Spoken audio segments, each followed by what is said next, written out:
this flagship scooter from YUME is going to make this company the most improved scooter company of the year. This is their flagship scooter, it's the Predator, and this thing is supposed to be pretty amazing. Massive 13-inch tires, speeds of up to 63 miles per hour, huge battery that's 72 volts and 50 amp hours, so 3,600 watt hours, and the first liquid cooled controllers that we've ever reviewed on the channel. Before we get started though, we have to tell you about this box, right? This thing is huge, 170 pounds. With the packing, with everything, this is over 180, 190 pounds. Andrew and I were out to lunch, we were walking, and we see this FedEx guy just struggling with this box, trying to get it onto his dolly. I'm about to film this guy because I was about to say, this is why your scooters come broken all the time. And then I looked at it and I was like, that's my scooter. So essentially what he was doing was he was just dropping it on the end of the dolly cart, and you can see there's big slats in there. So, but I felt it around. I think the packaging is good, so hopefully the scooter isn't too damaged. But this is a big, heavy box, and let's get opening.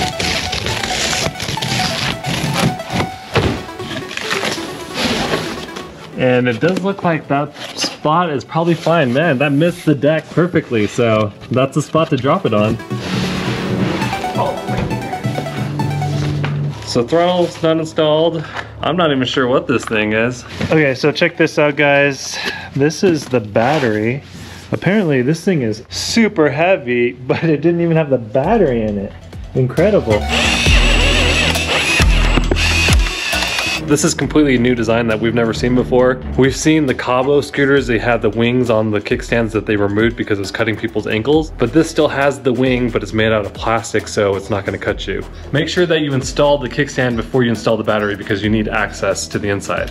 So one thing I'm really impressed with is what it looks like underneath the deck. On prior YUMEs and other types of scooters, we've seen a kind of a rat's nest inside of here, and it's nearly impossible to get it back in when you've removed the battery. This is really clean on the Predator where you have the controllers placed up front. You see the liquid cooling coming out of the heat sinks.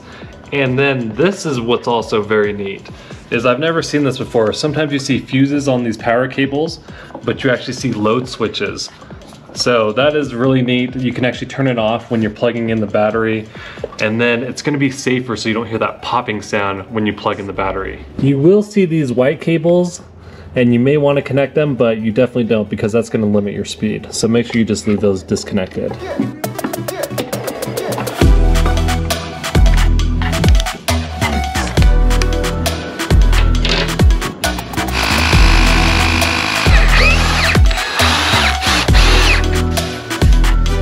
All right, we have it all set up. The YUME Predator is ready to go. Let's do a walkthrough from top to bottom. Starting out with this cockpit, one of the most unique things that I've ever seen is this trigger throttle.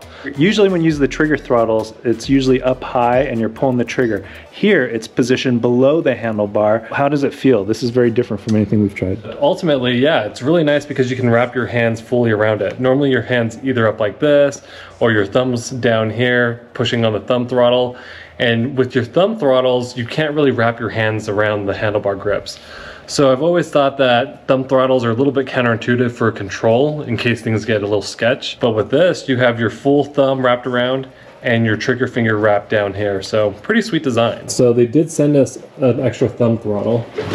And the problem with this thumb throttle is it has a lot of dead zone in it. That's the same one that Nami uses, the Wolf King GT. And not a big fan of this throttle just because this first third of the throw is a dead zone. On both sides you have hydraulic brake levers, and they're connected to 4-piston hydraulic brakes. Some faux leather grips with wing tips. You have the control module for the gear settings. There's only 3 gear settings, and you can't switch between single and dual motor. Light switch on the left side, which controls the 2 headlights and the controllable RGB lights down the steering pole. There's some turn signals, which are pretty low and covered, but they do look bright, and an electric horn. So this light looks like it's pretty bright, pretty narrow throw, as you can see, but would be good for not blinding oncoming pedestrians or vehicles. And you can adjust both heights of the lights as well. Moving down the steering pole, this is one of the beefiest steering poles I've ever seen. Steering damper, C-type suspension with a 2,000-pound coil that's adjustable hydraulic suspension. Fender, a 13-inch tire, 4-piston hydraulic brakes, and 160mm brake disc. You have this big massive deck which measures in 30 inches by a little bit over 12 inches. So slightly over 30 and slightly over 12 inches. The width of the handlebars is 31 inches. It's pretty big. From the deck, the handlebar height is gonna be, dang, that is really tall. Look at this thing. Over 44 inches, so about 44.5 inches is the handlebar height. And so this is really tall. Look at me, I'm 6 feet tall, and this scooter right next to me is taller than 5 feet. Clearance on this is gonna be pretty decent as well. 7.5 inches. Massive 72 volt, 50 amp hour battery. This side is actually just a makeshift heatsink. It's not actually doing anything. The left side has the heatsink with the liquid cooling. On the rear, you have a nice big kick plate. And one cool thing that they did with this kick plate is they've added silicone to it so it's not as slippery. A lot of these are just using that cast metal piece. Your feet will slip on it if it's wet or muddy. So I do like that they have some rubber grip on this. A light built into the rear kick plate that also acts as a brake light. In the rear, you have 2 adjustable hydraulic suspension. These are actually rated for 1,500 pounds, so 1,500 times 2, where the front is 2,000 pounds. A fender with the tire hugger, another 13 by 5 inch tire, and then 4-piston hydraulic brakes with 160 millimeter brake discs. This is a dual 2300 watt motor scooter, so 4600 is the nominal rating, and then it peaks at 8,000 watts to provide you with speeds up to 63 miles per hour. Massive beefy kickstand. This thing is big. There's 2 5 amp chargers with an output of 84 volts. So combined with the 2 chargers, you're charging at 10 amps. This is a 50 amp hour battery, so it should take you 5 hours to charge from empty to full. YUME's come a long way since we last reviewed their scooters. The fact that it comes with 2 chargers, that's excellent, but just the fit, the finish, the refinement of this product, it feels like it's well thought out, but we have yet to ride it. So we're gonna plug this in, get it charged, get our safety gear on, and take it for a test spin. All right, off the bat, we are going to take the scooter to go do a high-speed test run while we have this freshly charged battery and while Andrew's got all his gear on. So we're gonna find a spot, get the satellite GPS unit set up, and go take it for a high-speed test run. 5, 9, 3, 5, 3.6. If you're wondering how we get some of these shots, it's a combination of the GoPro that we're using and this Insta360. Both cameras come in super handy. Love this 360 camera. All right, I mean, from my perspective, you were going wicked fast. The stated top speed on this is 63 miles per hour and I hit 62. I'm sure I could get a little bit faster. I just need a little bit more longer of a runway. So yeah, let's go over these speed results and show you what exactly happened.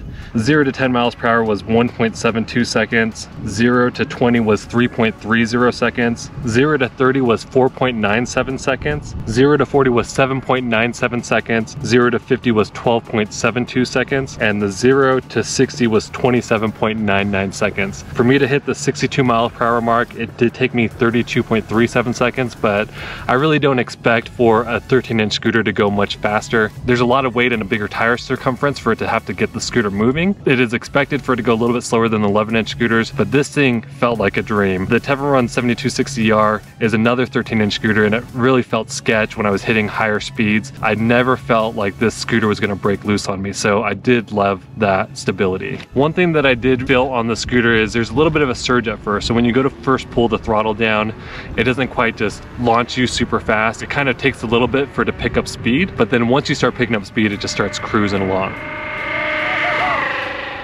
All right, YUME has really grown up both figuratively and literally as a company. It's from a company that's known for its budget scooters, so incredible prices, but in the past, those scooters have been kind of what you pay for. In this case, I feel like you get great value, and we're gonna talk about those things right now. Number one thing for me is the stability at high speeds. A lot of 13-inch scooters feel squirrely, but due to this long wheelbase, this scooter is massive. It makes it extra stable at high speeds. So one thing that I was really surprised with was how well this handles on the edges of the tire. But then I realized that on the edges, they actually have a different type of tread. So if you look down the sides, they have these little siphons in them, rounded profile to increase grip on the road. Couple that extra long wheelbase with the 2 hydraulic suspension in the rear and the 1 hydraulic suspension in the front.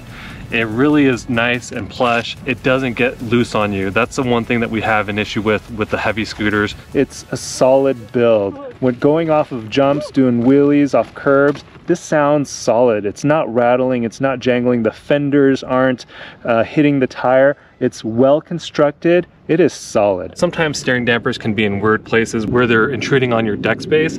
I like that this comes at an angle and never gets in my way. The 4-piston hydraulic brakes work really well. They're called Mafia brand, but never heard of them before, but they seem to work great. This kick plate in the rear too is extra nice. So a lot of kick plates are made out of this cast metal. They're pretty slippery. They don't really have anything to grip on. I like that YUME has added this extra cup and silicone piece so you have extra grip on here. Deck is massive, man. It's by far probably one of the biggest decks I've ever seen on an electric scooter. I do love that it's also liquid cooled. This thing is great because a lot of scooters that have 13-inch tires, even 11-inch tire scooters, it's easy to overheat them if you're pushing the limits on the scooters for the top speeds. So the fact that it's actually liquid cooled is a really neat feature that we've never seen before on an electric scooter. I've never seen a throttle like this. I basically can just use my finger to get it going, and it's really comfortable. That kickstand is really nice. It's got the wing coming out so you can step on it, easily engage the kickstand, but when it's propped up, you don't have to worry about it slicing the back of your heel like we've seen in some other scooters. It's 13 by 5-inch tires. I was worried that I was gonna feel unstable taking those turns because it's a really knobby tire, but it actually grips really well and has a good rounded profile on it. These fenders and this tire hugger did a great job protecting the people behind them and protecting Andrew from the water and the mud that we've been riding through. The stem on this is also adjustable, so you can adjust the angle on it. That's nice for people who are at different heights. The lights combined do a great job providing enough light so that you can see where you're going and to let oncoming traffic know that you are coming. There's an NFC card reader in the display. The display looks really nice. You have a Bluetooth app. I can see the display in direct sunlight with no problems at all. There is a USB-C port up here, which is super nice. If for whatever reason you've lost your NFC card or you can't find it, you can punch in a code to activate the scooter so that you can continue on your way. And Jimmy mentioned that this scooter is expensive. It's actually the most affordable 13-inch scooter that I know of in its class. When we reviewed YUME scooters 2-3 years ago, you could tell these were budget scooters aimed towards the budget community. It reminded me of the early Kia and Hyundai cars from Korea. Always poor quality, but great bang for your buck. Now you see this scooter also reminds me of Kia and Hyundai because those cars have really stepped up their game. If anything, this is kind of like the Telluride or the Palisade of electric scooters. It's big, it has some great features, it rides amazing, and it comes in at such an affordable price. But it's not perfect. At our next stop, we're gonna go and tell you guys what we don't like about this scooter. All right, what we're gonna do here is do a no-load speed test. We're gonna lift it up on the table and we're gonna see how fast we can get these motors running without any load. So on speed level 3. 96.3 miles per hour. Our scientific brake test. Andrew's gonna ride fast, brake hard, and tell us what he thinks.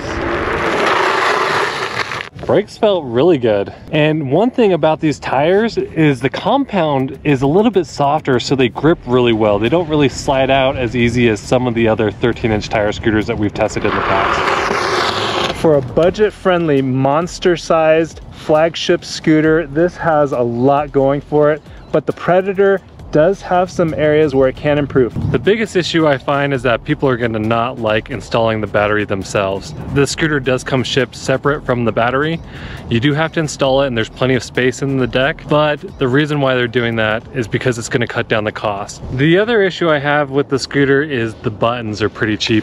And it's not all the buttons, it's just this one set of buttons that controls the lights and also the horn. The horn itself is really weak When you're going 60 miles per hour on the Predator, you shouldn't be on the sidewalks, you should be on the streets, and you need something to be able to alert other vehicles in case they swerve into you. I love this throttle where I can use my trigger finger, but one thing is you have to space out the brake lever. So the way it was set up before was not really comfortable. I had to move the brake lever in a little bit. As you can see, I had to bring it in about an inch to be able to modulate this correctly. There's a spot on here for the motor cable that they wrap some tape around. They're trying to prevent this motor cable from getting stripped from rubbing. I'm not a big fan that they use tape. They should have used some type of rubber gasket or some type of spacer to prevent that from rubbing. One of the big issues I had when installing the battery into the deck was that the deck cover is connected with 10 bolts and also with the nut. The nut itself doesn't give you enough room to put a traditional ratchet in or a crescent wrench just because there's not enough clearance. So it's really tricky and time consuming, and it's also going to be painful if I ever have to access the battery again in the future. The two chargers that it comes with, very nice that they're fast chargers, but the cords are really short, and so you really have to put your scooter up against where you're charging it because those cords are not going to give you much distance to travel. One of the other things I've noticed as I've been watching Andrew accelerate from a stop is when he mashes down on that throttle, it's not that rubber burning acceleration. He doesn't take off like a rocket. It's a very gradual takeoff. It almost hits this lag or delay at the beginning, but after a few feet, what happens? Yeah, once you go past that delay, it just starts to pick up speed. And it's really smooth due to the sine wave controllers, but just like Jimmy was saying, there is an absolute delay or lag in the very beginning of when I mash down on the throttle. As we ride, we're gonna talk about and answer the question, should you get the YUME Predator? So if you're looking for a super scooter, a flagship scooter at a budget price, and you're a taller rider, check out the YUME Predator. It is incredible. YUME has come a long ways. Check out our full written review at freshlycharged.com. Thanks for watching, and when you guys ride, wear your safety gear.